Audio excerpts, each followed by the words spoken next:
പിന്നെ ഒരു കാര്യം ഞങ്ങൾ പറയുകയാണ് ഈ അവസരത്തിൽ, കാരണം എന്ന് വെച്ചാൽ ഞങ്ങളെ ഒരുപാട് പേര് പരിഹസിച്ചെങ്കിൽ ഇപ്പോൾ കുറേ സിനിമകൾ ഷോർട്ട് ഫിലിംസൊക്കെ ഇങ്ങോട്ട് വിളിക്കുന്നുണ്ട് അല്ലേ? അത് വലിയൊരു സന്തോഷമാണ്. നമ്മളെ വിളിച്ച വർക്ക് തരുന്നതിൻ്റെ സന്തോഷം അല്ലേ? ഡബ് വരെ ചെയ്തില്ലേ പോയി? ഇനി വേറെ പ്രത്യേകത ഉണ്ട്. ഇനി വരുന്ന സിനിമകളിലൊക്കെ 2 സിനിമ അടുപ്പിച്ച് പോസ്റ്ററിൽ വരും. അതാണ് സന്തോഷം. എടപ്പള്ളി വനിതയുടെ അവിടെ ഒരു പോസ്റ്റർ ഞങ്ങൾ വെക്കും. അത് വെക്കുമെന്ന് എനിക്കറിയില്ല, ബാക്കി എല്ലാ സ്ഥലത്തും വെക്കാൻ പറ്റുമായിരിക്കും. വനിതയെ കൊണ്ടുപോയി ഓർണം തലയിലിങ്ങനെ ഇതൊക്കെ ഇട്ടിട്ട് മായാവി സിനിമ നമുക്ക് കെട്ടണ പോലെ കെട്ടി ഞങ്ങൾ ഓർമ്മ കൊണ്ടുവയ്ക്കും. നമ്മുടെ പടം അവിടെ എവിടെയെങ്കിലും എന്തായാലും മറ്റേ ആർട്ടിസ്റ്റിന്റെ കൂടെ ഒരു ഫോട്ടോ നമ്മൾ വെക്കും. പിന്നെ ജിൻഡോ ചേട്ടനോട് ഭയങ്കര സ്നേഹമാണ് പുള്ളിക്ക്, വേറെ ഒന്നും കൊണ്ടല്ല. ജിൻഡോ ചേട്ടൻ കാരനാണ് പെരേര ആയത്, കാരണം വനിതാ തിയേറ്ററാണ് ഒരു മുഖ്യ അടവ് അല്ലേ? ഒരു നന്ദിയും കടപ്പാട് ഒന്നും ഉണ്ട്. പണ്ടിനോട് ചോദിച്ചായിരുന്നു, നിങ്ങൾ നിന്റെ ഒരു പടം വരികയാണെങ്കിൽ 25,000 രൂപ നല്ല സൗഹൃദമായിരുന്നു അണ്ണനൊക്കെ ആയിട്ട്. പിന്നെ ചില ആളുകൾ എന്താ പറയുക, പുള്ളീനെ വിളിച്ചിട്ട് ഒരു വർത്തമാനങ്ങളൊക്കെ പറഞ്ഞ പുള്ളിക്ക് ഒരു ഇത് ടെൻഷൻ കയറി, മനസ്സിലായി.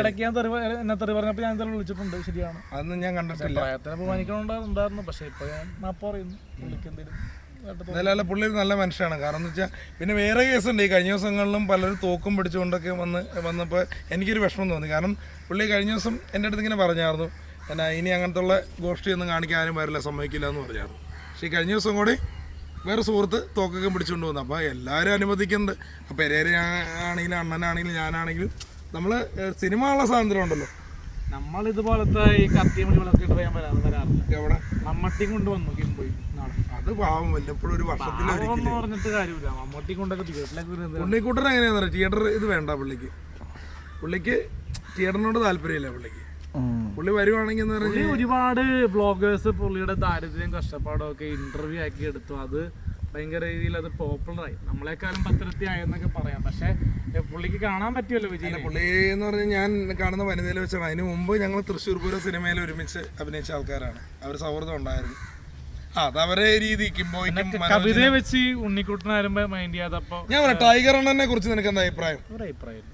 എനിക്കൊരു അഭിപ്രായം. ടൈഗർ അണ്ണൻ ആരാന്നറിയോ?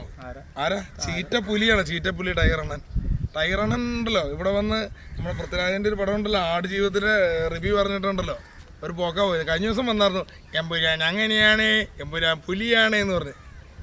അവനൊരു വെല്ലുവിളിച്ചേക്കാ നമ്മുടെ പെരേരേനെ. മോനെ ടൈഗറേ, നീ കെട്ടണതിന് മുമ്പുണ്ടല്ലോ, ഇവൻ കല്യാണം കഴിക്കും, ഒരു നഴ്സറി സ്കൂൾ തുടങ്ങുകയും ചെയ്യും. ഇനി ടൈഗർ അണ്ണൻ ഇവനെതിരെ പ്രവർത്തിച്ചാൽ ഇവിടുന്ന് കുറച്ച് ആൾക്കാർ ടൈഗർ അണ്ണൻ്റെ കടയിലേക്ക് വരും. മനോജ് നിന്നോടാ പറഞ്ഞത്, ഇനി നിന്റെ കളിയാക്കൽ ഇവിടെ നടക്കത്തില്ല. ഈ കൊച്ച് കെട്ടി അടുത്ത എന്താ ഏപ്രിൽ 14 മെയ് 30 കഴിഞ്ഞിട്ടും ഡേറ്റ് ഉണ്ട്. മെയ് 30 ഇവന്റെ കല്യാണം. അപ്പൊ നീ ഇങ്ങനെ നോക്കിക്കോ അല്ലേ? ടൈഗറിനോട് ഒരു കാര്യം